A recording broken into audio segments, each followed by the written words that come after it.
Hello, here is report 9.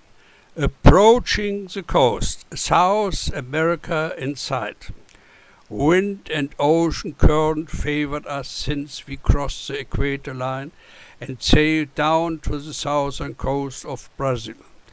Yesterday, for the first time in my life, I had seen an albatross that hung majestically in the sky and perhaps pitied us how many clothes we had to hoist to transform wind into energy. I also pitied him a bit, because for the whole hour abeam at port he was alone in the sky. No albatross, male or female, not even a seagull accompanied him, and the flying fish were gone long ago. But this morning, on my morning watch, immediately after sunrise at 6:27, the sea turned green in color. Strong storm seagulls looked at us intensely.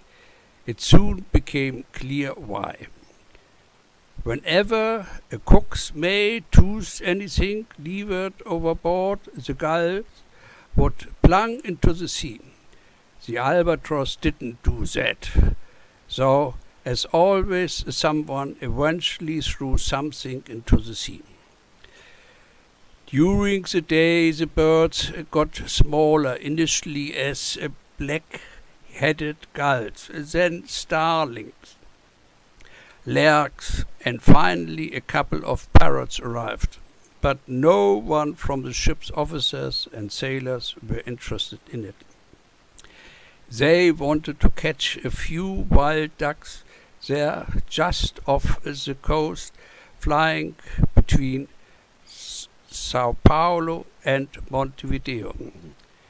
There a half dozen of them stood at the railing on the pin rail with a safety line around their waist and a flimsy net in their hand.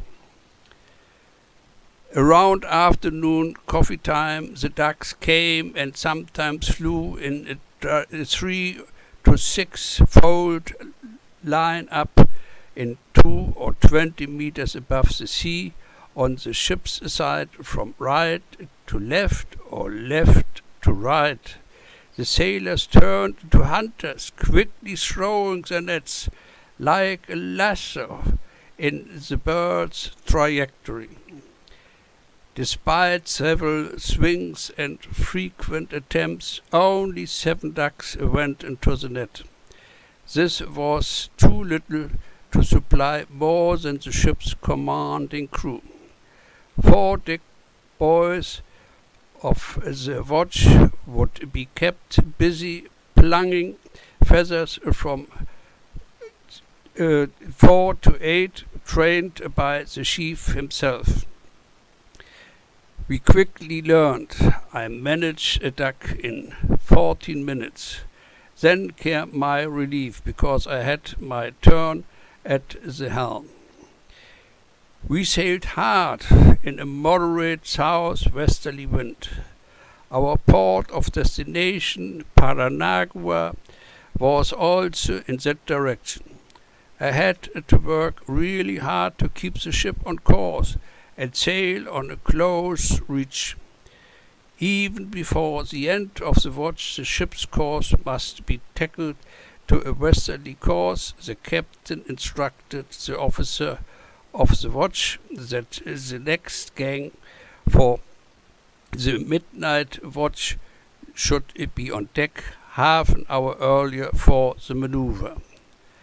Then I heard that we would take the pilot on board tomorrow morning at 9 o'clock. That brought joy through the team, and even the off-duty guards streamed on deck. As it was said, "Man to the beam and winches," we set off to a fast maneuver. With a west-northwest course, we steered directly toward our port of discharge. Cheers! This is the end of the story, and stay healthy. Bye.